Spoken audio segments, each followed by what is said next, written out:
बिस्मिल्लाहिर्रहमानिर्रहीम। अस्सलाम वालेकुम डियर स्टूडेंट्स। तो जी स्टूडेंट्स, तो हम स्टार्ट करेंगे क्लास 11 मैथ का question number 4।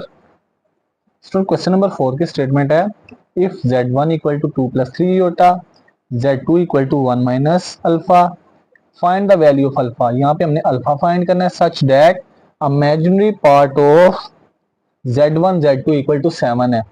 Student solution start करते हैं। बड़ा इजी सा क्वेश्चन है। इसमें स्टेटमेंट में ये कह रहा है कि z1 जो है कॉम्प्लेक्स नंबर है वो किसके बराबर है, 2 प्लस 3 अयोटा के। इस तरह स्टूडेंट z2 कॉम्प्लेक्स नंबर है 1 माइनस अल्फा। अब हमने स्टूडेंट अल्फा फाइंड करना है, लेकिन यहाँ पे हिंट ये the imaginary part of z1 z2 equal to 7 है। तो स्टूडेंट सबसे पहले तो ये जो imaginary part of z1 z2 है ना, ये फाइंड करेंगे। z1 को z2 से मल्टीप्लाई, z1 कॉम्प्लेक्स नंबर है 2 plus 3 aorta, z2 complex number है 1 माइनस अल्फा। पहले दोनों को मल्टीप्लाई करते हैं, फिर इसका जो इमेजिनरी पार्ट है गिवन कंडीशन के मुताबिक 7 के इक्वल पुट करेंगे, हमारा आंसर आ जाएगा। दोनों को मल्टीप्लाई, पहले स्टूडेंट 2 को सेकंड वाली सारी ब्रैकेट से मल्टीप्लाई करेंगे, फिर प्लस 3 अयोटा को सेकंड वाली सारी ब्रैकेट से मल्टीप्लाई, 2 1 2 माइनस 2 अल्फा, 3 अयोटा 1 से मल्टीप्लाई होगा plus 3 iota, plus minus minus 3 alpha iota, z1 z2। अब स्टूडेंट यहाँ पे देखा जाए 2 माइनस 2 अल्फा, ये कौन सा पार्ट है, रियल। इन दोनों में देखा जाए योटा कॉमन, बाकी बचेगा 3 माइनस 3 अल्फा। अब स्टूडेंट देखा जाए ये हमारे पास कॉम्प्लेक्स नंबर आ गया। अगर यहां से मैं इसका इमेजिनरी पार्ट निकालूं, imaginary part of z1 z2 क्या होगा, इमेजिनरी पार्ट अयोटा का कोफिशिएंट, अयोटा से मल्टीप्लाई आ रहा है स्टूडेंट, अयोटा से क्या मल्टीप्लाई आ रहा है, 3 माइनस 3 अल्फा, 3 माइनस 3 और अल्फा। अब स्टूडेंट यहाँ पे अयोटा से जो मल्टीप्लाई आ रहा है, ये कौन सा पार्ट होगा, इमेजिनरी पार्ट। अब student next imaginary part of z1 z2 equal to है, यहाँ से इमेजिनरी पार्ट निकालेंगे 3 माइनस 3 अल्फा। अब स्टूडेंट गिवन दिया था, गिवन ये था कि imaginary part of z1 z2 किसके इक्वल है, 7 के। इसको 7 के इक्वल पुट करेंगे, लेफ्ट साइड पे इमेजिनरी पार्ट की वैल्यू वो है 3 माइनस 3 अल्फा इक्वल टू 7। अब नेक्स्ट स्टूडेंट कैलकुलेशन करते हैं, 3 पॉजिटिव राइट साइड पे जाके नेगेटिव हो जाएगा, minus 3 alpha equal to 7 minus 3। तो student minus 3 alpha equal to 4 होगा, माइनस 3 लेफ्ट साइड पे मल्टीप्लाई, राइट साइड पे जाके डिवाइड, तो अल्फा की वैल्यू क्या आ जाएगी, माइनस 4/3। और ये स्टूडेंट हमारा फाइनल आंसर होगा। अब स्टूडेंट पीछे आंसर जो है वो अल्फा इक्वल टू कुछ दिया हुआ है -2, लेकिन स्टूडेंट वो आंसर गलत है। हमारा आंसर होगा अल्फा इक्वल टू -4/3। मिसाल के तौर पे कोई भी वैल्यू दे दे स्टूडेंट, अगर मेथड आपको आता है, हमने सबसे पहले इन दोनों कॉम्प्लेक्स नंबर्स को मल्टीप्लाई करना, फिर इसका जो इमेजिनरी पार्ट होगा उसको 7 के इक्वल पुट कर देना, हमारा आंसर आ जाएगा स्टूडेंट। अब नेक्स्ट है क्वेश्चन 5, ये भी बड़ा इंटरेस्टिंग है।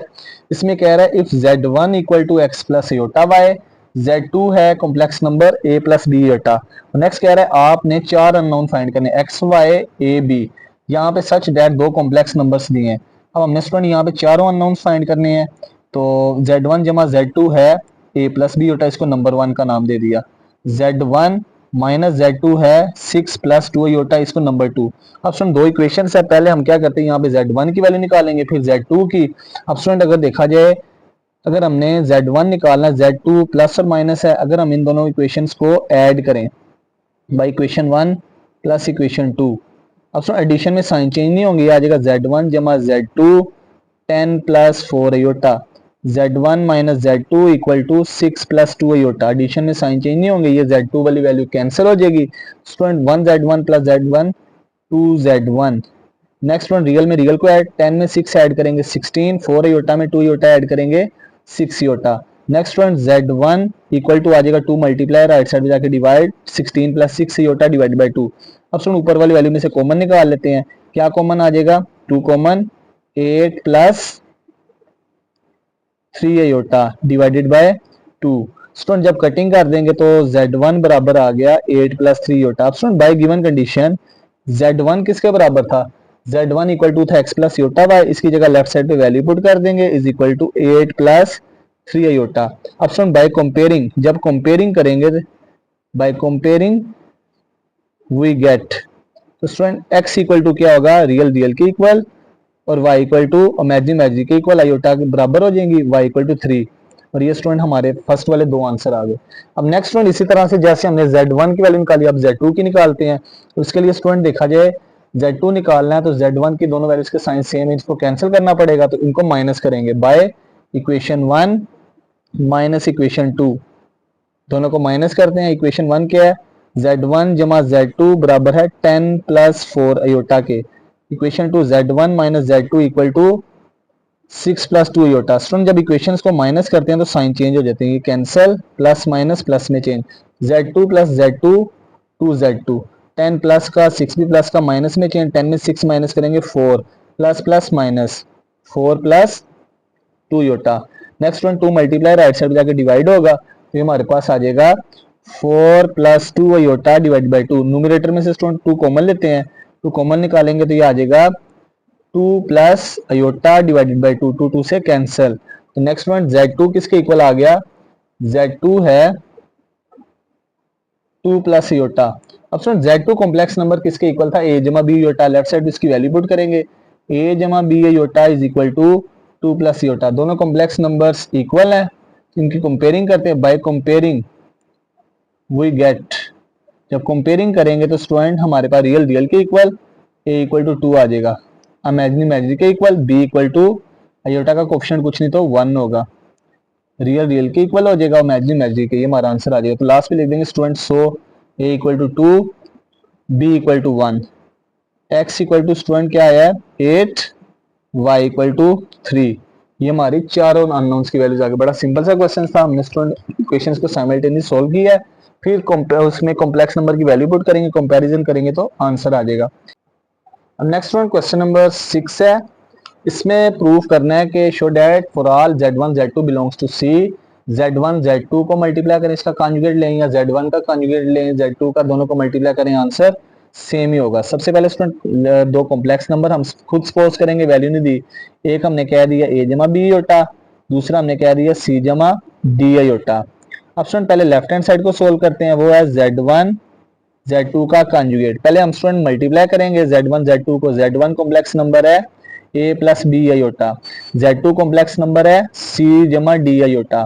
पहले मल्टीप्लाई करेंगे फिर कॉन्जुगेट, a को सारी ब्रैकेट से मल्टीप्लाई, ac जमा ad अयोटा, b अयोटा को c से multiply, bc iota plus bd iota iota से मल्टीप्लाई होगा, अयोटा से डायरेक्ट मल्टीप्लाई कर दिया, a को c से मल्टीप्लाई, फिर a को d अयोटा से, b अयोटा को c से मल्टीप्लाई, b अयोटा को d अयोटा से। अब सुन दरमियान वाली दोनों वैल्यूज अयोटा वाली हैं, इन दोनों में से अयोटा कॉमन निकाल लेते हैं, बाकी बचेगा ad प्लस bc। यहाँ पे अयोटा स्क्वायर की वैल्यू पुट करेंगे तो स्टूडेंट ये conjugate as it is, iota square की वैल्यू है -1। अब नेक्स्ट वन कैलकुलेशन करेंगे अरेंजमेंट के बाद, AC plus minus minus BD, ये स्टूडेंट रियल है, इसको रियल के साथ लिख दिया, जमा अयोटा AD प्लस BC का कॉन्जुगेट। अब स्टूडेंट जब कॉन्जुगेट फाइंड करेंगे तो ये दरमियान में प्लस है, अयोटा का साइन चेंज, प्लस किस में चेंज, माइनस में, AC minus BD minus iota AD plus BC। तो ये स्टूडेंट किसकी कौन सी वैल्यू आ गई, लेफ्ट हैंड साइड। अब स्टूडेंट राइट हैंड साइड को सोल्व करेंगे, उसका आंसर भी इसके इक्वल आना चाहिए, तो हमारा क्वेश्चन प्रूफ हो जाएगा। Right hand side equal to Z1 conjugate Z2 conjugate. Right side में पहले कॉन्जुगेट फाइंड करेंगे फिर मल्टीप्लाई करेंगे स्टूडेंट। अब स्टूडेंट राइट साइड में पहले Z1 की value a plus b iota का conjugate, Z2 c plus d iota का कॉन्जुगेट। राइट साइड में पहले हमने दोनों का कॉन्जुगेट, ये दरमियान में प्लस है, प्लस किस में चेंज हो जाएगा, माइनस में, तो स्टूडेंट आ जाएगा right hand side equal to a minus b iota, और c प्लस डी अयोटा किस में change, c minus d iota. अब स्टूडेंट दोनों को मल्टीप्लाई करेंगे, पहले a को सेकंड वाली सारी ब्रैकेट से मल्टीप्लाई करेंगे, फिर माइनस बी अयोटा को सेकंड वाली सारी ब्रैकेट से मल्टीप्लाई। स्टूडेंट a c से multiply ac plus minus a d iota, b iota c से मल्टीप्लाई होगा bc iota, minus minus plus bd iota iota से मल्टीप्लाई होगा iota square. Next one second और third term जो दोनों aorta वाली हैं, दोनों में से अयोटा कॉमन ले लेते हैं, minus iota common, sign change, ad plus bc plus bd multiply हो रहा है अयोटा स्क्वायर से, इसकी वैल्यू -1, तो ये स्टूडेंट आ जाएगी ac minus iota ad plus bc plus minus minus bd। अब स्टूडेंट ac भी रियल है, bd भी रियल है, रियल को रियल के साथ लिख दिया, दरमियान में minus iota ad plus bc। अब स्टूडेंट ये हमारी राइट हैंड साइड आ गई। अब गौर किया जाए लेफ्ट हैंड साइड थी हमारी A C minus B D minus iota A D plus B C. Right hand side का आंसर भी A C minus B D minus iota A D plus B C. तो student left और right hand side same है, तो हम last में लिख देंगे so left hand side equal to right hand side, और यही स्टूडेंट हमने प्रूव करना था, हेंस प्रूव्ड, और ये हमारा फाइनल आंसर होगा स्टूडेंट। तो स्टूडेंट आज के लेक्चर में हमने क्वेश्चन नंबर 4, 5, 6 किए क्लास 11 में न्यू बुक के। तो स्टूडेंट जिसमें हमने क्या करना था, हमने क्वेश्चन नंबर 4 में वैल्यू फाइंड करनी थी, 5 में स्टूडेंट 5 में भी वैल्यू सोल्व करनी थी, कंडीशन दी थी x y z, x y a b की वैल्यू, और क्वेश्चन नंबर 6 में प्रूव करना था, इसलिए हमने ये वैल्यूज दी। हमने देखा लास्ट के दोनों आंसर सेम आ गए। तो आज के लेक्चर में इतना ही, तो मिलते हैं एक नई वीडियो के साथ, तब तक अपना ख्याल रखिएगा, दुआ में याद रखिएगा। अल्लाह हाफिज।